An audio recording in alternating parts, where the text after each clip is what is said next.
Hi, everybody. I'm Lisa Carlton. I'm the founder of College Matchpoint, and we are so glad that you've joined us today. One of the kind of hallmarks of our team over the years has been our excitement in helping students engage in activities and especially summer. So we are so glad that you've joined us, and we have our team on with us today. You'll see some of the people not on the screen there are Q&A people and would be happy to answer questions as we go along in the Q&A. And Allison Randall and Bob Carlton and I are looking forward to talking to you guys about summer today. Thanks so much, Lisa. Again, today's webinar is all about getting a jump start on summer planning. We'll really be focusing on how parents can coach teenagers on this process of thinking about how they can get more engaged this summer. A couple of housekeeping notes. We will be sharing the recording of this webinar and materials that we mention in this webinar in a follow-up note tomorrow. And as we go, if you have questions, please share them in the Q&A. That way our team can keep up with them, answer them as best we can. Oftentimes on the summer planning webinar, families ask for very specific pre-college programs, and we obviously can't do that without getting to know the student, but we are super excited to spend the next 55 minutes diving deep into how to get a jump start on summer planning. In terms of our agenda, we're really going to focus on some core ideas of this, why it's great, how to plan, how do colleges consider it, and then what roles can parents play in their students' summer planning. Lisa, do you want to sort of give us a sense of why summer planning is so important to students in terms of engagement? Sure. One of the things that we know about development of students overall is that students who are engaged, students who are doing some form of activity, this does not necessarily have to be at school or in something formal, but they are 2.5 times more likely to get good grades, but also, even more importantly, to feel motivated. An even bigger stat is that they feel 4.5 times more likely to feel hopeful about the future. So I think here at College Matchpoint, engagement is almost a theology for us that students are happiest and healthiest when they're engaged. And I would add in activities that excite them. And that's one of the things we want to talk about today. Now, in terms of those activities, at College Matchpoint, we've developed a model we call I4, four different I's: interest, involvement, initiative, and impact. And before I take a minute to unpack those, we feel that the student is at the center of all activity engagement. This isn't Google Maps. This isn't some magic recipe on how to end up at this school or this school. Is instead something that starts with the students, her aptitudes, the skills she wants to develop, the motivation that she has. Now, you can see our definitions here of interest, what energizes you, but also in terms of involvement, how a student is making a difference in the communities that they're a part of. Lisa, there's a lot of summer planning myths out there. Can you highlight one or two that you see frequently come up with parents? Sure. I think probably one of the biggest ones is that if I attend an Ivy League or a highly selective summer program, that's going to help my student get into that college.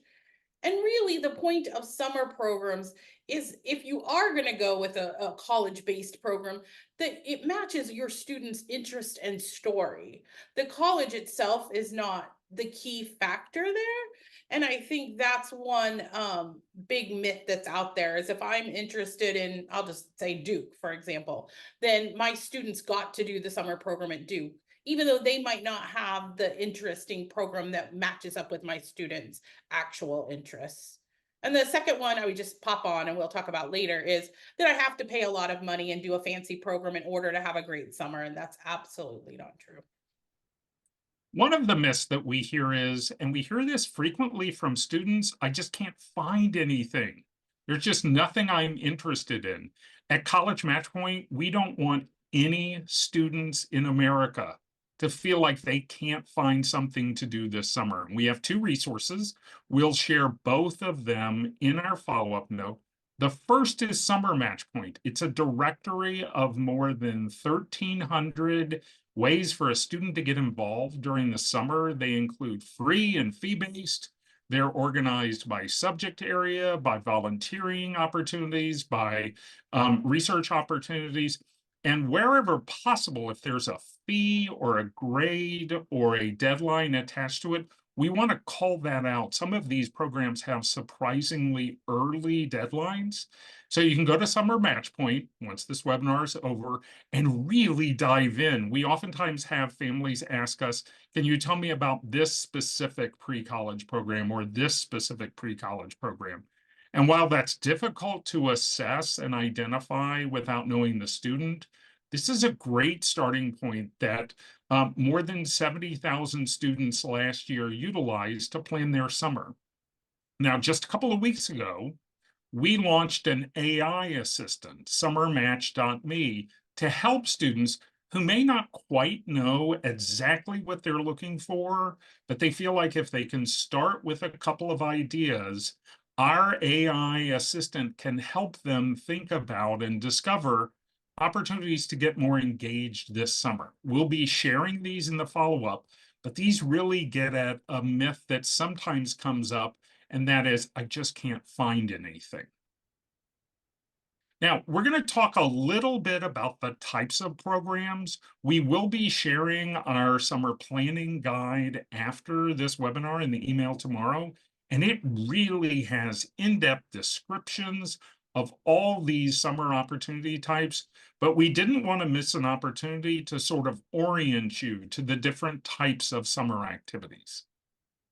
Absolutely. There are so many amazing summer opportunities. And while this slide is chock full, this isn't even an exhaustive list, right? There are just so many. And so one of the things that we want to highlight here is that the goal of any one of these opportunities, whether it's a pre-college program or caring for someone or a summer job or an independent project, the goal is a good growth experience for the student where they can learn about themselves, expand their interests, gain new experiences, or take on responsibilities. And these are just some of the ways to do that. We're going to dive in a little bit more in depth into a few of these. But ultimately, if you think about beginning with the end in mind, the end of this engagement opportunity for the student is their growth and reflection about that growth. Now, Lisa, one of the common myths is that you're going to have to spend a lot of money to get involved in this summer.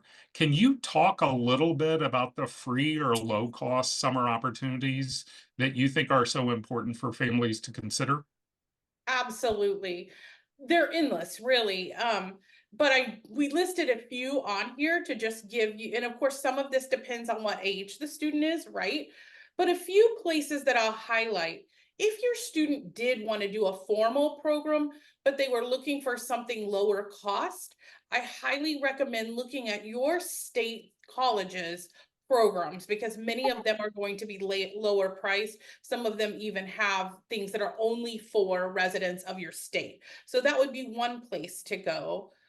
I think there's a lot of opportunity in community service as well, because oftentimes students can do community service that highlights with their interest. And so they can kind of, if they want to study Spanish, they can do something utilizing Spanish or health or whatever. So I think there's a lot of opportunity there. Community college is fantastic.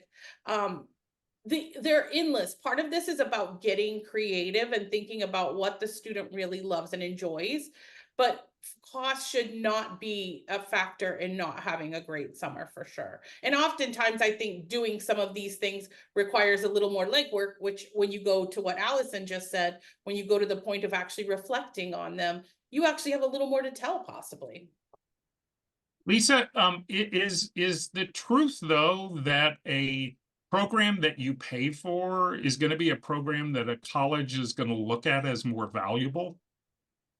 No, I think that if you go back to the I-4 model, sometimes it takes more initiative and you might make more impact if it is something that you actually grew out of your own interests. I think either one can be very valuable for really different reasons, but no, we've absolutely seen students do fantastic who never did a paid summer program. Great.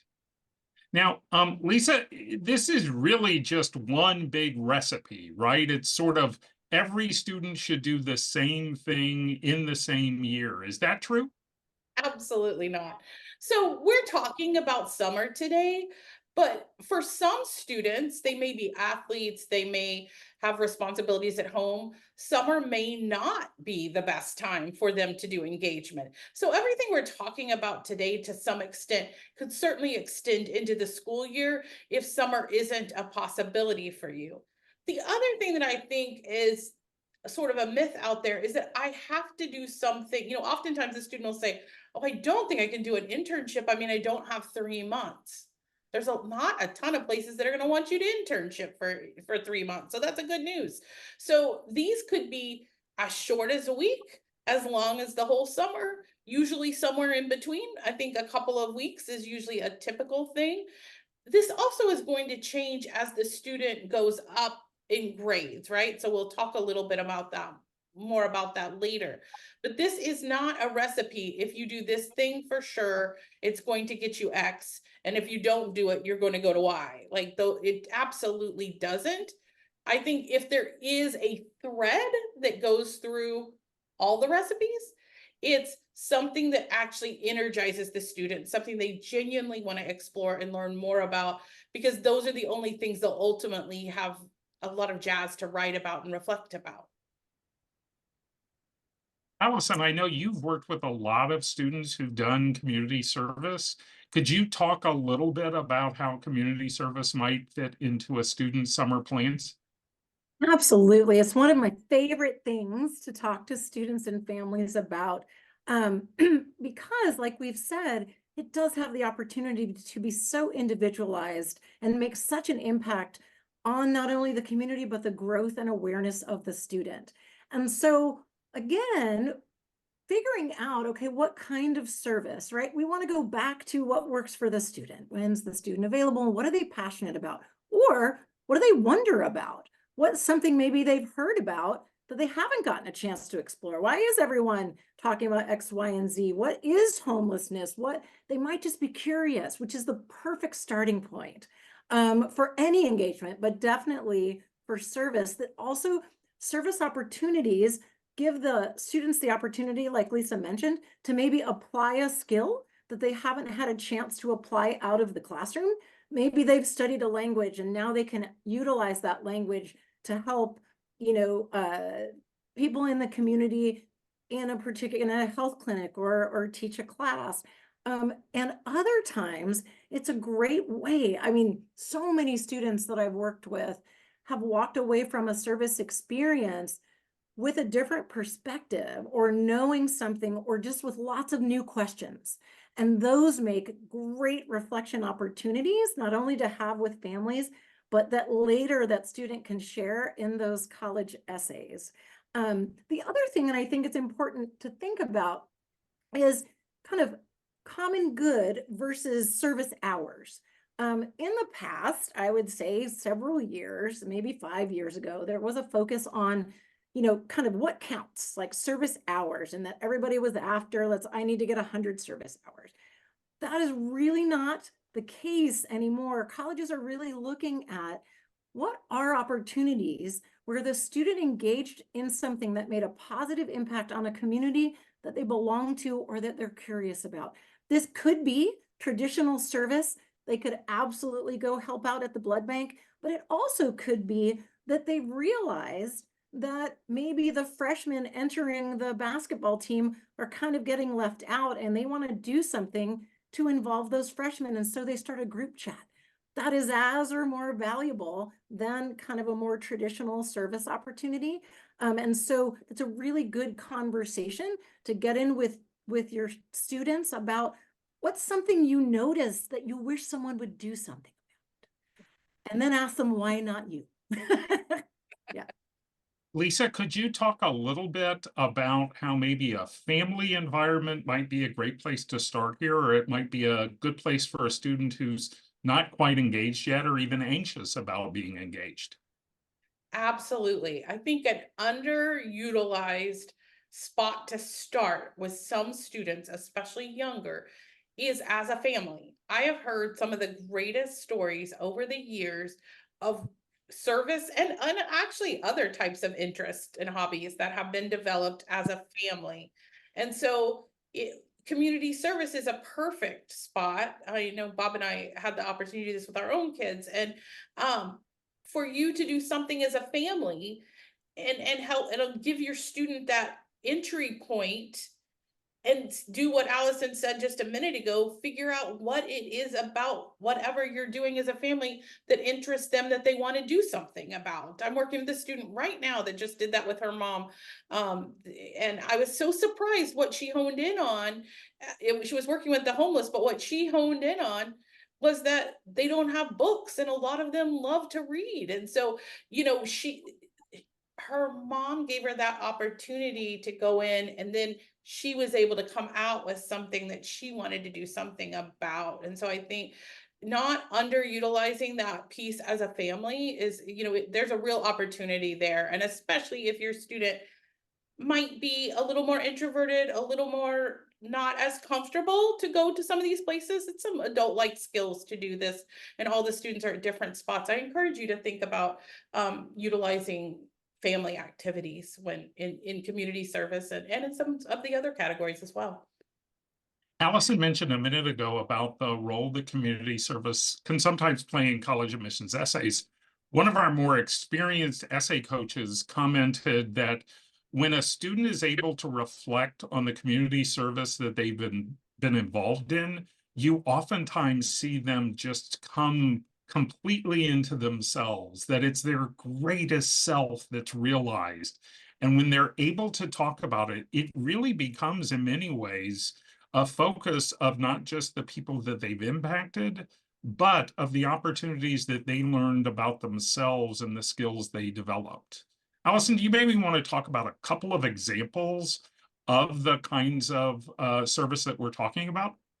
Absolutely. Well, one of the things that over the past couple of years, there's been an exciting array of online service opportunities that exist, which can be, again, doesn't just have to be in the summer, can be all year long, and can really give students truly unique opportunities. For example, you can volunteer with the Smithsonian and help transcribe primary documents. We had a student do that. You can also record books. And again, you don't have to leave your bedroom. You can do this, like fit it into your busy schedule.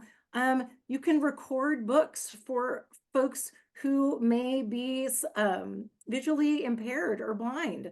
You can also, there's one that I love that isn't on here, but it's one of my favorites. You can get on Zoom and get paired to cook a meal and with a senior citizen somewhere in the nation that has like a favorite meal that they want to teach someone how to make, right? And it's wonderful service. I have students who tell the best stories.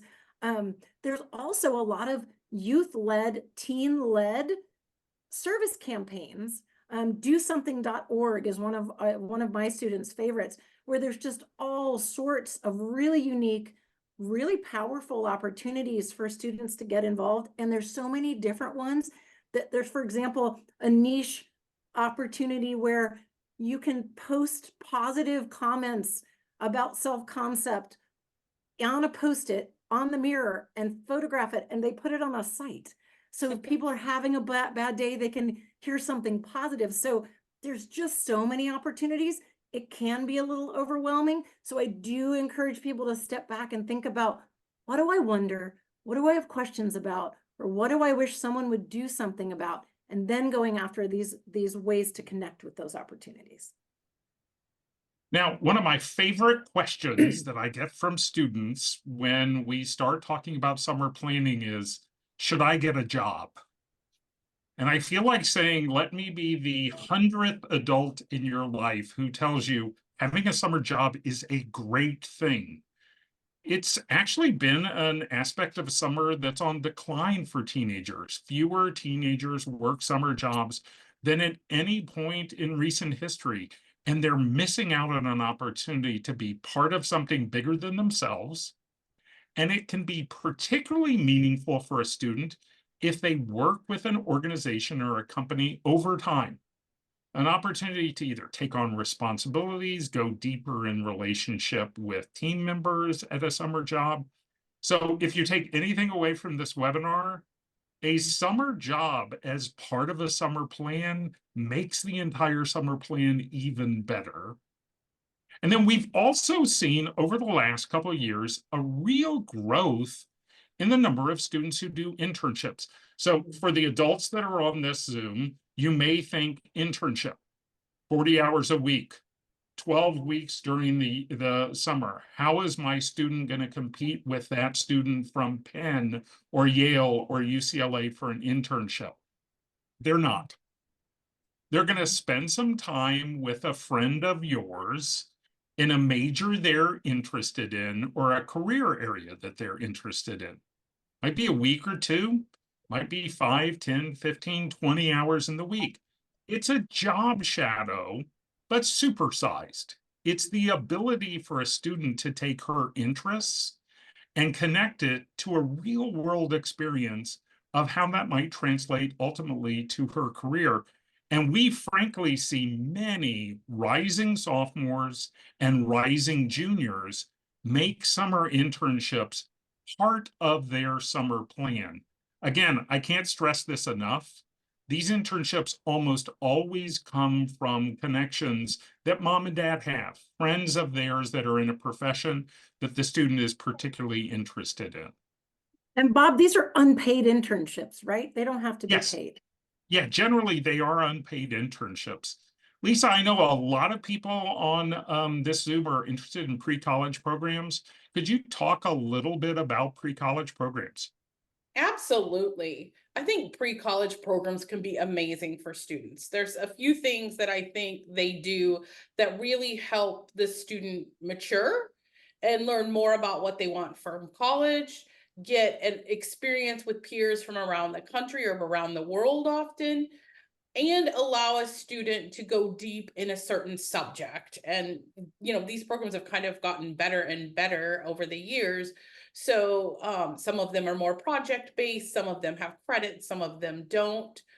Some of them will allow for you to go very, very deep in one area, and some of them are super broad, where for students who have many interests, they can do a couple of different things during one program. The tuition is significant in summer programs. There, and I would say there's a pretty strong variance in the price as well. So it's worth, kind of, if your student has an interest area, looking for multiple options, because there is a pretty significant difference in them. One thing to note that I think is important to ask on summer programs is the program, like, is it being run by someone who's just renting space on the campus, or is it actually being run by the college?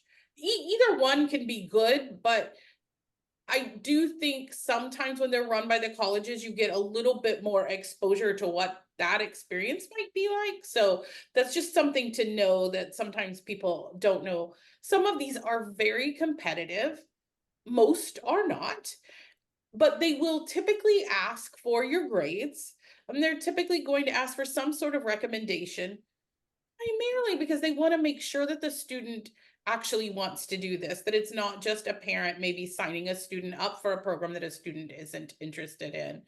And literally, there's programs all over the world. So, I mean, you could go on forever and ever looking at summer programs, and some of these programs are now also online. So you have the opportunity, if you can't travel, to do online programs. And we've definitely had some good experiences and some not so good experiences with online ones, like everything else, right?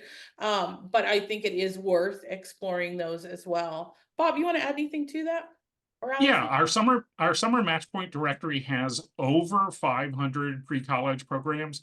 And if you came to this webinar really wanting to know exactly which pre-college program would be great for your student, we'd love to meet them and try to help them figure out. But absent doing that, you're going to want to go to Summer Match Point. You're going to want to look at the areas that they're interested in, either academically or research or volunteering. And I'd encourage you to really look at whether or not there's a deadline, if there's a cost. Many of these programs have age eligibility issues. So they say up front, and our website lists it. This is for 8th, 9th, and 10th graders. This is only for rising juniors. So you want to keep an eye out for that. I would note that one thing we've seen for younger students, if they're anxious about going away to college, if they feel like, I just don't know about leaving home and going away to college, no, this pre-college program can be a nice sampler, a safe space for them to experience a college setting, typically a faculty member, other people who are interested in the subject they're interested in. Allison, is there anything you want to add about pre-college programs? I think there's just just an amazing wide range of opportunities that it can seem a little overwhelming, which is why we say go back and figure out what is your student most interested in, and then figure out what matches them, right? Now, I think one of the questions though that some students have is, well, what if I do something and then I don't like it? Like, what if I go do a business internship and I realize I hate business? Like, what happens then? Like, is this engagement like committing me to something? Bob or Lisa, do you want to talk about that? You know, I think back one of my first students years ago, he was dead set on being an engineer. He went to, I can't remember what program, but he went to a great engineering program. And he came back and he's like, I definitely don't want to do that.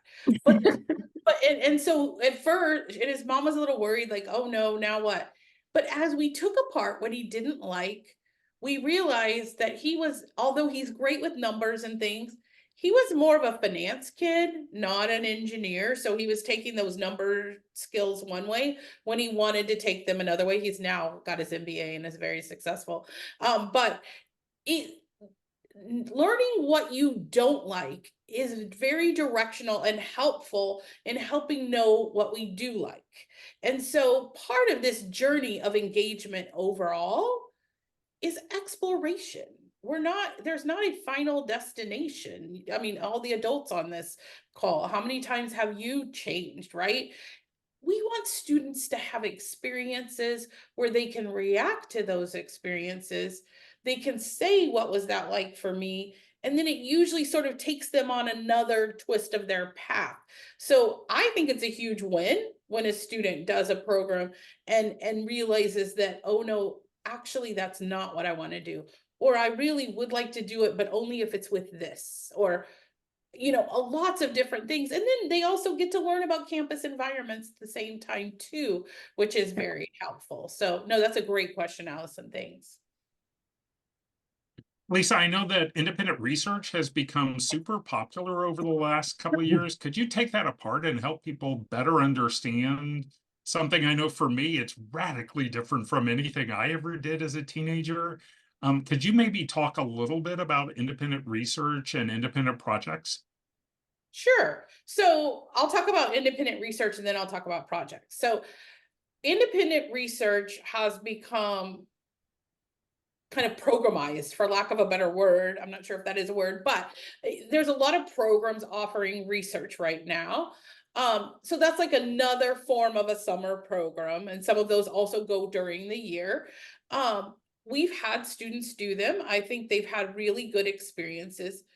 Remember that all of these colleges know that people pay for these things and all of that. It's what you do with it that's going to make it great. Just doing these things and checking them off the list, but not then going on and doing something else with it, stringing it along, that's where you get into the really gold, is when you do that. But there's a few types of independent project research. One is you could just find a professor, you have something you want to study, and you study it with them. And we happen to be located in Austin, Texas, which has an enormous university. So we have kids that do that. It sort of depends on, who can connect with who and where you're located, right? The other opportunity is many schools have some form of a capstone research. The IB kids do the long paper. Many private schools have a independent research. So before you go buy a program, I always tell people, go check at your school and see if that's an opportunity where you could have a mentored school program. You wouldn't have to put out a fee for that. I do think that our students who have done independent research, most of them, not every single one of them, have really loved this ability to go deep in something that they're actually genuinely interested in. And especially if they have a strong mentor or professor or teacher at school or someone who's helping work with them. Is independent research for everyone? Absolutely not. I have two children. One would have loved it, one would have hated it. You know what I'm saying? Like, you have to know your child, right? And so, should everyone or does everyone need to do independent research? No. But it is, I think, another possibility for summer. And then projects can be either hands-on type projects or further research. You know, we've had students who have, composed certain types of musics. We've had kids who last year had a student who did a play, directed a play for her school. So anything, there's a thread through here that I want to just pull through. Initiative. A student is intellectually curious, one good thing, and has enough initiative to want to do these things.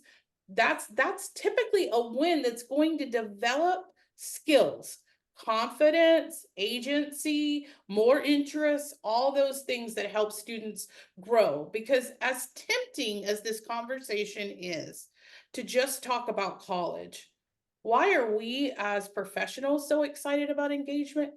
Because it actually gives students a better self-image and they feel better about themselves. And that is, I think, in our current society, an enormous win outside of college. So all of this whole cluster of independent research and projects with sort of overlaps. There are programs that you can do, and there are ways to get those through your school, through your community, and other places. Anything you want to add, Bob or Allison? No? I don't think on my end. Let's talk briefly about online classes, online courses. These came up obviously during the pandemic. These almost always are asynchronous. Rarely are they for college credit, and they can be some of the most affordable ways for a student to check out if she's really interested in something. So you see here two examples, one from an organization called Udemy. These are very inexpensive, and they typically on Udemy are very skills-based. I had a young lady who was interested in podcasting. She had started a podcast and said, hey, I started it. No one listened to it. And so we found on Udemy a marketing course for podcasters. She did it on her own time. She did it with a friend. She got some listeners for her podcast. And on the other end, there are companies like edX and Coursera that tend to be places, marketplaces, if you will, where you can find online college courses. Again, they are not credit-based for the most part. Now, we're lucky today to have Jed Appleruth, the founder of Appleruth, the large test prep organization. And Jed's going to talk a little bit about the role that standardized test prep can play in student summers. Jed, welcome. Can you talk a little bit about how parents ought to think about test prep? Sure. Thank you, Bob. Yeah, summertime, in my experience over the many years in this field, is a pretty fruitful time for kids to get their test prep in, especially the high flyers who have stacked schedules during the academic year. Kids taking the 4 and 5 APs, or all the IB diploma kids, they're working super hard when school starts. And so over the summer, unless they're traveling internationally, in case it's a little bit harder, not always impossible. If they're staying domestic, staying local, doing some test prep over the summer is actually, in many cases, a very positive way to get ready for the testing. Now, this is not test prep or all these other things. It's test prep in conjunction with. And even when I was at summer camp, I had a bunch of my kids. They were at summer camp, either working or they're as senior campers. They went home for a test. They came back to camp. All these things, and so it's not either or. And test prep typically is going to be a couple hours a week if you're doing like a 10-week course. Some kids do a more intensive, like a 10-week. I'm sorry, like a 2-week intensive. So they're meeting every day for a couple hours a day. And so to me, it's possible to either, do an intensive class or just spread it out over the course of the summertime. And then in terms of testing, you have 7 options a year for the SAT, 7 options a year for the ACT. We also have these really good summer testing options. We have tests for both tests, the SAT, ACT in June. We have an ACT in July, in August, an SAT in September, and ACT. So some kids are doing intensive prep leading right into a class, which can be effective. Other kids are doing prep over the summer, and then they're going to wait a little bit. And so they're going to, here's a slide, thank you, Bob, where they might do an intensive class in July, then go in there and knock out an August SAT, cement that gain, lock it in, then come back to it. Then they're intensive, they're juniors, they're doing all the APs, they're working really hard. They may come back even in March, March, May, or June and finish up. So they get one after the class is over to bake it in, then come back, refresh it a little bit, and finish up in the spring. Very common. Other kids, what they'll do is they'll do some intensive summer prep, say in July or in August. They'll walk away for it for a little bit, come back, and then they'll knock out the November, December, March tests. And all these things are totally fine. The only thing I recommend strongly is within a month of any official SAT or ACT, go and take at least one practice test and refresh it. I never want to see kids do an intensive like 2-week class, then walk away and then go in there cold in 3 months. That isn't how the brain works. You have to reinforce it. You have to refresh it. You have to make sure it's top of mind in terms of timing and pacing and techniques and tricks and so forth. So my sense is if you're looking at all these things, I might get a job, I might do an internship, I might do some volunteer work. And for some kids, they may, work in a couple hours a week of test prep and then lock in a, final test in August, or they may do an intensive 2-week class, that kind of thing. So to me, this is just part, it's part of it. Alternatively, you can also prep in the fall or prep in the spring. But for many of our most academically intense kids, summertime is a good time to lock in some of the test prep. Lisa, are there any questions you encourage parents to consider as they think about whether or not summer should include standardized test prep? No, I think Jed pretty much covered it. I mean, I guess quickly, Jed, which year would you say a student should start this? When you finish sophomore year, you're typically in, the gates are open, you can jump right into it. Especially if you've had your year of Algebra 2. If you're going to be in Algebra 2 as a junior, then I wouldn't take any test until the spring. Yeah. That's one of my rules because there's a good bit of Algebra 2 on both assessments. And so, but if you for our advanced students, they've knocked it out. And in summer, you could still do a summer class, but then I would still wait a bit till you've seen some of the math in your regular math class, because it's helpful in my experience. So definitely when you're a junior, gates are open and you can do summer prep, in my experience. Yep, that's exactly how we do. Yep. Thanks, Jed. We appreciate it. Thank you for joining us. My pleasure. So we've talked a lot about components and opportunities. Now we want to talk to the parents on this Zoom about how they can help their students plan for this summer. Lisa, do you want to talk a little bit about effective approaches you've seen to help parents step their student through summer planning? Yeah, I think the first thing, and we've kind of said this, is, knowing who your student is. Many of us have children that are not necessarily like we are, right? So they have different interests, different skills, different aptitudes. One of the things that we do with our students is a test called U Science, which looks at students' aptitudes and interests. That can sometimes be a helpful starting point. It's not going to provide all the answers, but it can be a very helpful. I think one of the things that is really positive is to find some way to identify your students' aptitudes, because if we lean into the aptitudes, those are those things that just come more naturally to us. So, if someone asked me to go to a computer science camp, I'm just not going to be real good at it. So it's probably not going to jazz me a lot. So I do think finding some way to kind of identify your students' aptitudes and interests can be very helpful in this process. The Now, other, there are real, oh, go ahead. go for it. There are real differences, Lisa, by grade, and you've done this for more than 15 years. Can you maybe help the parents on this Zoom get a sense of some of the differences in summer planning by grade? Absolutely. I think this is critical, is that each grade has some different goals. Now, we can always find the student who in ninth grade is already ready to do initiative and impact. Great. But I'm just giving you a general developmental overview of how you might think about this. Ninth grade students are just getting comfortable, going to high school. This is really a time to just get involved in things, right? And so really we're just looking for them to try on lots of different skills and interests.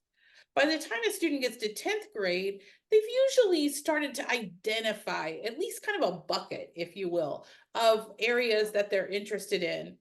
This, I think the 10th grade, the summer after 10th grade is such a powerful summer to explore some possible majors and interests around what a student may be interested in. And when I say major, I don't mean that they have to land that they want to be an aerospace engineer or teach British literature. It can be broad buckets, but starting to get some interest there. By 11th grade, for some students, not all students will be at this spot, but they'll may focus on areas where they've already started to identify they're interested. And what we love to see is in the 11th grade where students are really starting to take initiative and impact in their programming around their activities, right? And so a lot of our students, if they are going to do pre-college programs, are more likely to do those after the 10th grade than after the 11th grade. Now, I can certainly give you lots of exceptions to that, but in general, I think where the beauty of activities comes in is when a student does engages in some sort of something in the summer and gets an interest, and maybe it touches on a few of their interests. So maybe they are interested in music, they're a talented musician, and they're a chemist. And so, they begin to find things that where they can keep going with both of those things at the same time. Sometimes students can find ways to combine activities. Some students really love, helping other people and they have some interest. And so how can you maybe pull that in with community service? We see it a lot around languages. I mean, I've seen so many different ways kids pull activities in together. So one of the things to remember is we're not necessarily just focusing on one thing, but whenever we can think about ways to expand those things that a student's already done, if they're enjoying them, and let that kind of grow, that's oftentimes gives the student where they're gaining even more and more confidence and in this area that they are involved in. Bob, is there anything you'd add to that? No, I know in a minute you're going to talk about how that chaining shows up from a college's read of a student's resume or activities. In our follow-up note, we'll be sharing our summer planning guide, and in it are a couple of tools that students have found effective and that parents have told us are invaluable to evaluate summer options. It really goes back to what are the students' priorities? What do they want to do? And we know that for some parents, this takes some work to really draw this out of the student. Now, Lisa, many of the parents who registered for this indicated they're super eager to get a better feel for how colleges consider summer activities. Absolutely. So when we think about summer activities from a college standpoint, summer is going to fall in the activity list that a student shows at college with all their other activities. I think where there are opportunities in summer that translate well to a college application is in a way that a college, when they're looking at those activities, some questions that they're asking. So a student on a common application can include 10 activities. So when if I was a college admissions officer, things that I'm wondering are, can I see the students' academic area of interest from the places that they've engaged? That doesn't mean all 10, but can I get a little bit of a thread of what that student's interested in? Can I tell what this student cares about, a problem they want to solve?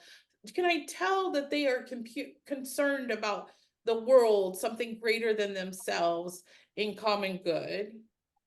And then I think so important, and I think this is like where the job can be so great. What skills has this student learned? So a job, for example, you have to learn so many things when you're like, especially if you're doing something that's working with the public, right? And then how does this student work with others, and do they exhibit any leadership in that? Those are really critical parts of how engagement can pop. They're not the only ways, but they are absolutely critical pieces in, college admissions overall. We see a great deal more focus than we used to on a student's academic interest area. I also think post-pandemic, one of the things we've really seen is that colleges are looking for students who care about the world, who want to impact the world, and who can work well with other people, because we all read stories and whatever. They're looking for good roommates, good people to participate on their campus. In other words, that list of engagement that the student has done in high school gives the college a little bit of an idea of how this student might come to their campus and flourish and make an impact on that campus. So that's a little bit about how colleges evaluate engagement. Lisa, one question. Many schools ask students to write an essay around leadership. Does this mean that students should sign up to be president of some organization, that they should be leader of a work group? What if that's just not who the student is? Well, I think the term leadership, we all I know when I think leadership, like the first thing that kind of comes to my mind is like, oh, they're the student council president, or they're the head of this.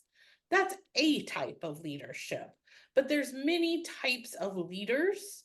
And oftentimes the quiet leader, or the person who's watching and keeping everything going, there's leadership in one's family, there's leadership in one's community, there's leadership in one's school, there's leadership in one's house of worship, there's leadership many different ways. And so again, I can't stress this enough. We know which kids are going to raise their hands quickly and want to be that head of the thing out front. And we know that some students are not, that isn't who they are. And that's trying to get them to be that is not going to go well. So it's like trying to think about what unique leadership do they have and how can they develop the skills in that and exhibit that. And some of the best essays I've read, and I know Allison, you would agree, and everyone on here, is that some of the best ones are not traditional leadership, because it really shows another type of side of the student. And also just involving others can be a great way to not only exhibit a commitment to common good, but also leadership. It could be, I invited 2 people to join this club or to do this service project with me. Campuses also need students who are going to involve others so that they've got catalysts in the campus community. And so that can always be a nice, I would say, kind of a nice bite-sized experiment for a student who may be a little less outgoing, to say, could you invite one person to that project or that club? That's also leadership. Absolutely. And that's noticing, when you notice like, oh, wait, these people might want to join. Again, that's exhibiting, oh, this is a person who's going to notice, what other people need. Another things that colleges are especially interested right now. Now, skills are something we talk about a lot because we do believe that building skills in students is a way for them to grow, mature, and helps them get to college and beyond college. We all spend so much time talking about college, which is very important, but we also want our students to thrive beyond college in their careers. So one of the things we notice college is looking at is skills, and some of those skills, very basic life skills, right? Like, can they manage their stress? Can they manage their time? Can they communicate with others? Things like that. And that's where lots of different activities in the summer can develop wonderful, wonderful skills. So that's another thing. And there are many places where one can talk about skill development in their application as well. So this is another spot that we see colleges, interested in how the student has developed new skills, both personal skills and, actual other skills. All of this is ultimately going to come on a student's resume, which is what we have here, as well as on the common application. Not every school takes a resume, but most schools take the common application, other than a few states like the UCs. In the activity list, the student is going to be demonstrating the engagement that they've had, and they have short little bullets to tell about it. And what we are hoping is that they have things where they can mention, impact that they've had, roles that they've had, skills that they've learned. So what have they gotten from these things is ultimately where this is going to, out a while from now. I do just want to touch briefly, because I know that some people on the call are aiming for, highly selective schools. And I do think if that is the case and the student is academically at the point at which they are, what's the word I'm going to, in that range of a highly selective schools, I think you do have to approach your engagement with a little bit more forethought in terms of thinking about what things might you do at a regional, state, or national level, really thinking through what problems you want to address and solve. What kind of legacy do you want to leave, and can you demonstrate that you left a legacy at your school, in your community, in your house of worship, in your neighborhood, wherever?